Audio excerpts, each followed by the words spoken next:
Assalamualaikum warahmatullahi wabarakatuh. Kembali lagi di Festival Kajen Kaping Pitu. Sangkan paraning kajen. Pada kesempatan kali ini kita di sini akan mereview tentang buku yang ditulis oleh Prajarta Dirjo Sanyoto yang berjudul tentang memelihara umat Kiai Pesantren Kiai Langgar di Jawa. Dan telah hadir di samping saya yaitu seorang narasumber, Mas Iswanto. Selamat datang. Sehat Mas? Alhamdulillah sehat. Gini Mas, untuk memulai pembicaraan kita pada kesempatan kali ini, saya masih penasaran nih Mas tentang judulnya dari karyanya Pak Prajarta Dirjo Sanyoto ini. Di sini kan berjudul memelihara umat.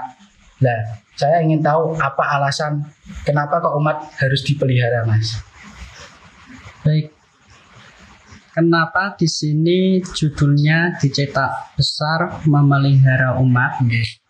Karena Pak Prajarta Dirjo Sanyoto ini seorang dosen di kampus ternama di Salatiga, yakni Satya Wacana, di mana dalam penelitian ini Pak Prajarta Dirjo Sanyoto ini mendapat beasiswa di Leiden atau Belanda. Itu S3-nya di situ, sehingga dia menulis karya terakhir sebagai syarat lulus S3 disertasi itu dengan mengambil objek di daerah Pati, tepatnya di Desa Kajen, Kecamatan Margoyoso, Kabupaten Pati. Memelihara umat ini yang dimaksud adalah umat yang ada di daerah Kajen, salah satunya santri, warga kampung, maupun masyarakat sekitar yang ingin belajar nyantri di Desa Kajen. Itu maksud dari penulis memelihara umat, yang mana yang ngasuh, yang ngampu adalah seorang kiai pesantren maupun kiai langgar. Tuh ya.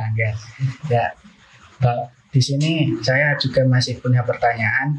Kenapa kok untuk dari Pak Prajarta Dirjo Sanyoto ini kok pembahasannya kok membahas tentang di daerah Kajen, khusus untuk membahas di daerah Kajen, kenapa kok tidak di semisal di Desa Skarjala atau di mana, kenapa kok khusus di Kajen? Ya, kenapa khusus di Kajen? Pada waktu dia meneliti di Kajen itu, kebetulan memiliki kenalan terlebih dahulu. Ada kenalan yang mana sama-sama dari mahasiswa di Belanda tersebut, sehingga cerita banyak terkait pengaruh dari seorang kiai pesantren yang memiliki sumbangsih besar terhadap masyarakat lokal.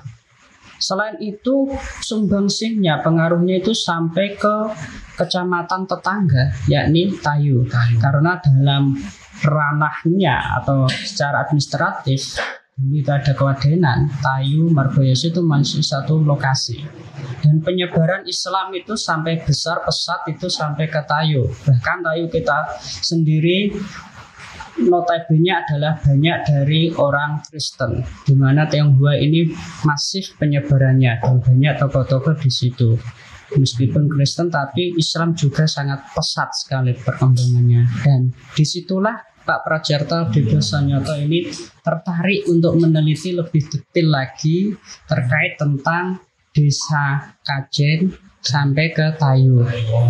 Gitu. Ya. Setelah kita membahas tentang dari cover buku tersebut, selanjutnya saya ingin membahas tentang yang ada di dalam buku tersebut atau isi buku tersebut. Menurut Mas Iswanto sendiri, garis besar dari bukunya Pak Prajarta ini apa, dan bisa dijelaskan? Baik. Untuk garis besarnya, secara komprehensif, secara lengkapnya, Pak Prajarta ini ingin mengeksplorasi dalam isi buku tersebut. Salah satunya adalah peran kiai pesantren dan kiai langgar. Di mana dalam perannya masing-masing kiai langgar, kiai pesantren ini memiliki ranah atau wilayah tersendiri, sehingga dari situ ada keunikan-keunikan yang perlu digali. Nah, salah satunya dia mengambil objek penelitian di Kedung Santri. Gedung santri. Ya, itu bahasa samaran.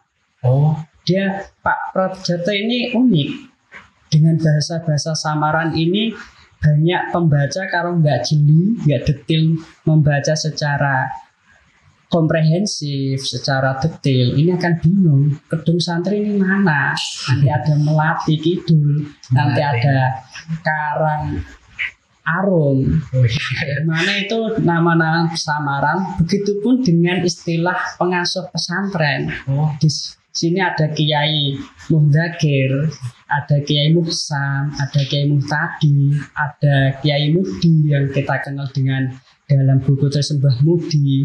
Itu memiliki wilayah ranah tersendiri. Salah satunya di sini Kiai Muhdakir. Kiai Muhdakir di sini sosok pengasuh yang memiliki peran ganda. Selain pengasuh pondok pesantren, juga diamanai sebagai direktur di madrasah. Selain itu juga menjabat sebagai Rois Am di PBNU Pusat.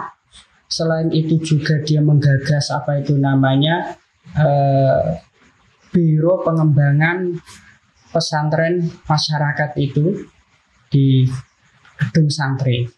Sehingga bagaimana cara manajemen antara pondok pesantren, terus direktur madrasah, terus tokoh nasional, terus ikut juga anggota Suriah di PBNU, itu beliau Kiai Muhdakir ini bisa benar-benar memanajemen waktu dan untuk dirinya dalam manajemen santri, ngaji pengajian di pondok maupun di lembaga sekolah yang dia ampu tersebut. Nah, kenapa kok di dalam buku tersebut penyebutan ada banyak istilah-istilah yang disamarkan itu? Kenapa, Mas? Kenapa kok nggak langsung nama asli gitu? Untuk alasan secara urgen dalam buku ini saya belum menemukan, tapi saya bisa meraba bahwa nama-nama disamarkan itu memang untuk menyembunyikan identitas biar tidak diketahui secara publik, gitu ya. Tetapi di sini saya bisa menangkap bahwasanya kiai tersebut antara lain adalah ada Mbah Sahal Mahfud, Mbah Abdullah Salam, juga ada tokoh-tokoh kiai lainnya Mbah Mahfud, abahnya Mbah Sahal, itu juga disebutkan dalam buku ini meskipun tidak tertulis secara gamblang atau langsung. Karena sekali lagi ini penulis dan mungkin juga pesan dari orang yang diwawancarai ini memang menyembunyikan identitasnya sehingga ditulis secara samaran itu. Tetapi kalau kita baca secara jeli itu akan paham betul yang ditulis di sini. Tapi kalau sudah dijabar gini kan sudah tidak menjadi samar lagi. Iya. Ini untuk pengetahuan dan untuk difahami banyak orang. Gitu ya, saya jelaskan di sini. Kalau boleh tahu dari Mas sendiri membaca atau menjumpai buku ini sejak kapan dan ada cerita apa tentang saat membaca buku ini? Baik, pertama kali saya membaca buku ini yang ditulis Pak Prajarta ini sejak tahun 2011. Pertama kali saya masuk di kampus Taimata pada waktu itu, dan ada bazar buku di LPBA yang terkenal itu setiap bulan Suro. Saya melihat buku ini kok menarik, saya baca itu dan tertarik. Dan buku ini ditulis dengan bahasa sosiologis antropologis, sehingga ini penuh dengan pemaknaan, dengan simbol, dengan penafsiran-penafsiran, perspektif-perspektif lainnya, biar ini kaya dengan makna gitu ya. Yang namanya antropologis kan kayak gitu. Sehingga buku ini sekali lagi memang agak berat karena ini disertasi, ya ini kalangannya akademik lebih tepatnya. Kalau tidak menutup kemungkinan juga untuk publik bisa membacanya, tapi harus pelan-pelan untuk memahami isi buku tersebut. Oke. Nah, sepanjang panjenengan membaca buku itu, apa ada hal-hal yang menarik di dalam buku itu? Bisa diceritakan atau dijelaskan? Ya, hal yang menarik yang saya dapatkan di sini adalah yang pertama, peran kiai pesantren. Ya. Peran kiai pesantren di sini selain sebagai tokoh sentral dalam pesantren yang diampu, dia juga sebagai sosok panutan terhadap santri, abdi dalem maupun masyarakat sekitar. Sehingga ini ketokohannya sangat berpengaruh, lebih-lebih pada santri dan masyarakat maupun pejabat. Karena apa? Seorang kiai ini tinggi ilmunya, wawasannya luas, pemahaman keagamaannya sudah tak terbantahkan lagi. Ya. Dari situlah label kiai diberikan oleh masyarakat maupun santri di dalamnya. Itu yang pertama. Yang kedua, peran kiai langgar. Ini yang gak kalah menarik dari kiai pesantren. Kalau kiai pesantren di sini digambarkan secara berulang-ulang, secara gamblang, ada kiai mudzakir tadi itu yang mengasuh pondok pesantren sebagai objek penelitian. Yang kedua, kiai langgar. Kiai langgar di sini diampu oleh Kiai Muhdi atau Mbah Di. Gitu. Dia tinggal di sekitar daerah Kedung Santri, kurang lebih jaraknya 8 kilo. Itu dia hidup di kampung, di perkampungan bersama dengan masyarakat sekitar, dengan warga, di mana Kiai Langgar ini saben harinya selain memberikan kajian pembelajaran Al-Quran, ngaji alif-alifan. Nah ini yang menarik ini tulisannya, ada ngaji alif-alifan. Yang dimaksud adalah mengkaji Al-Quran dengan metode paling dasar. Kalau sekarang ya jilid itu diambil qiraat atau iqra gitu, sebelum naik ke level ke juz amma gitu. Ini selain itu ngaji alif-alifan itu yang diambil setiap hari, juga ada ngaji bandungan, ngaji kitab yang segmennya ini adalah masyarakat secara umum. Rata-rata ini yang hadir dalam pengajian adalah orang-orang tua yang mengikuti pengajian, dilakukan setiap hari Kamis, intinya 1 minggu 3 kali itu. Nah, ada seling-selingnya dengan ngaji alif-alifan itu. Orang tua itu? Iya, orang tua yang ngaji bandungan. Yang anak-anak kecil itu ngaji alif-alifan. Ini pengaruh Kiai Langgar. Ya. Dan dia ranahnya, maksudnya basis jamaahnya, umatnya, ya biasanya ini umatnya karena dia memelihara umat. Ini orang kampung. Ya. Dan Kiai Langgar inilah juga memiliki peran aktif dalam berkomunikasi kepada kiai pesantren. Ini ketika ada problem, masalah, dialog ini dengan kiai pesantren, berdiskusi gitu. Diskusi ya, sebagai penyalur hubungan komunikasi. Ini Kiai Langgar dipercaya. Secara keilmuan juga tidak diragukan lagi. Ini kan buku yang berbicara tentang kiai-kiai pesantren dan Kiai Langgar. Nah, untuk perbedaan sendiri itu apa Mas dari Kiai pesantren dan Kiai Langgar? Ya, secara umum itu perbedaannya kalau kiai pesantren ini fokusnya pada santri dan abdi dalem, sedangkan Kiai Langgar itu hanya jamaah orang-orang kampung. Dan secara ketokohan ini kiai pesantren ini lebih menonjol lebih sedikit, lebih banyak lah gitu dan sedikit. Selain nanti kenalannya dengan tokoh-tokoh aparat pemerintahan, umarok, ya kan? Ya. Dan kiai kampung ini lokal, hanya lokalan, tapi belum sampai ke nasional gitu.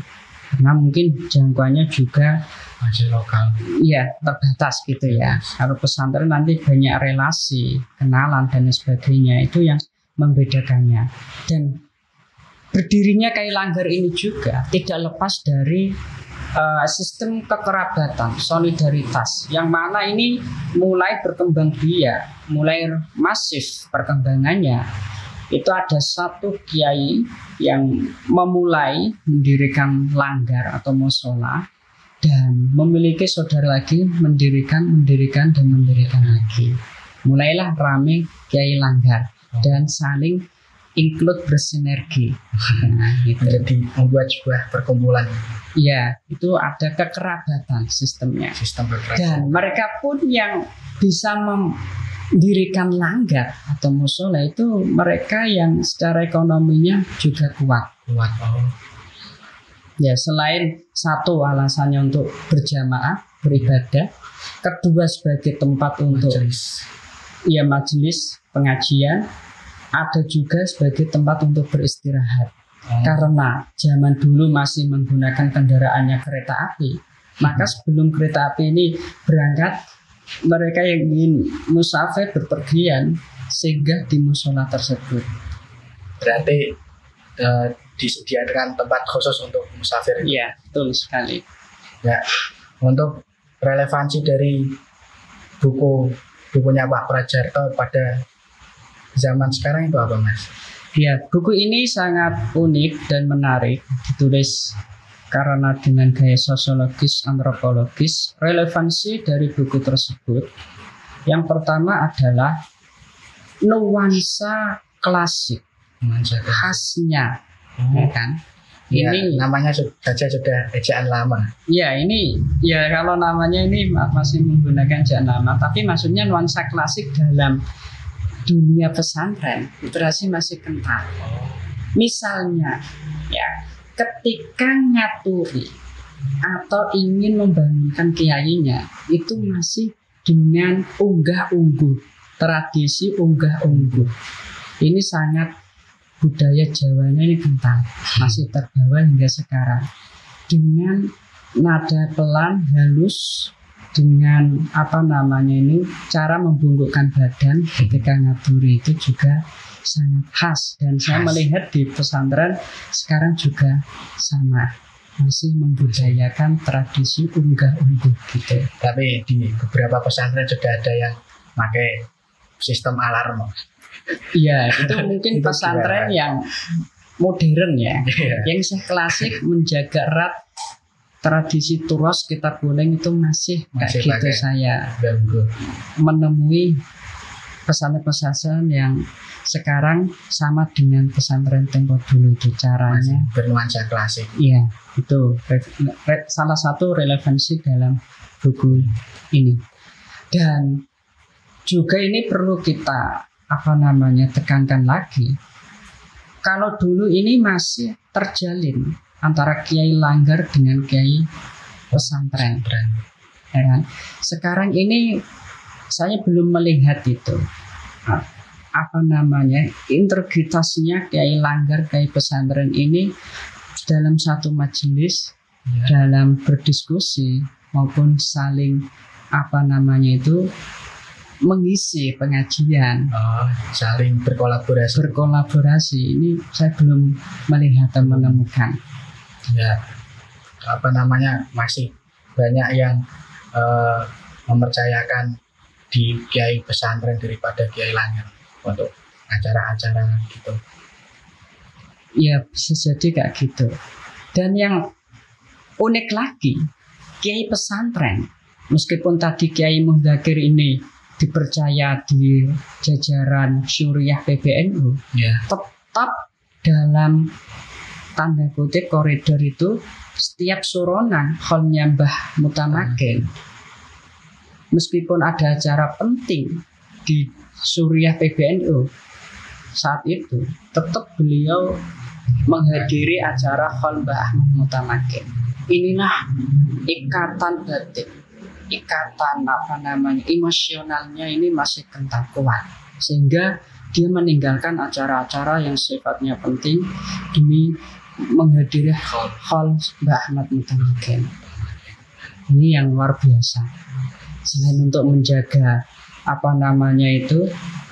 label kiai pesantren dan kiai kampung itu, biar tidak renggang gitu dengan masyarakat, dengan santri.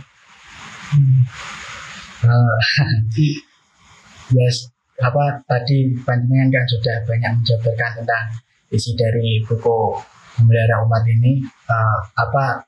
Sebagai pembaca, apakah dalam buku ini tuh ada kekurangan atau memiliki kekurangan, atau perlu ada kritikan atau gimana menurut panjenengan? Ya, untuk menurut saya karena segmennya luas, publik, ya kan, dan tidak semua orang ini pernah mondok di Kajen. Ini saya kira diperjelas lagi. Maksudnya ini untuk nama-nama, istilah, nama samaran ini mungkin bisa ditulis secara lengkap. Oke, di awal samaran, tapi di belakangnya itu dikasih keterangan, gitu ya. Biar pembaca ini nggak bingung. Ada desa Meletik Kidul, ya. Itu ngeplak kidul maksudnya. Terus ada Karang Arom, itu Bulu Manis Kidul. Nah, ini ditulis di sini dengan nama-nama samaran. Kedung Santri itu Kajen, ditulis Kedung Santri, ya. Dan masih banyak istilah-istilah lainnya yang perlu diperjelas dalam buku buku ini. Itu masukannya. Secara isi ini sangat berbobot dan berisi, datanya kuat sekali. Ini rujukannya mengutip buku induknya, satu bukunya River Goods tentang agama Jawa, ada juga tentang pesantren Zamak Sarindovir, itu kayak tradisi pesantren itu, dan ada juga yang terakhir, yang ketiga itu karyanya dari Marsun atau apa itu ya, penerbitnya UGM tentang Islam atau apa. Ini yang digunakan referensi utama, dan sama buku Kiai dan Perubahan Sosial karya dari orang Jepang, Hirosoki atau siapa itu, lupa saya sini. Ini sangat menarik dan berbobot ketika dijadikan referensi induk dalam penelitian ilmiah maupun kajian ilmiah. Ini sangat penting. Hanya saja tadi perlu dikasih keterangan di belakang untuk memperjelas pembaca biar nggak bingung. Tuh, ya, untuk sebelum kita akhiri perbincangan pada kesempatan kali ini, dari panjenengan ada harapan dan pesan untuk kelanjutan buku ini bagi pembaca-pembaca yang ada di Kajen atau sekitarnya? Baik, untuk pesan dari buku yang ditulis oleh Prajarta Dirjo Sanyoto ini, saya yakin akan memunculkan para tokoh sosiologis, antropologis baru yang tidak kalah dari penulis di sini. Dan disinilah tantangan kita sebagai generasi milenial, generasi era sekarang ini, harus lebih produktif, harus lebih atraktif dan menulis, ya, kencing di situ, karena tulisan itu akan abadi, ucapan pembicaraan itu akan hilang bersama dengan angin. Itu pesan dari saya. Ya, terima kasih Mas Iswanto sudah berkenan hadir pada kesempatan kali ini. Saya dari Kanjengan.id pamit undur diri. Assalamualaikum warahmatullahi wabarakatuh. Waalaikumsalam warahmatullahi wabarakatuh.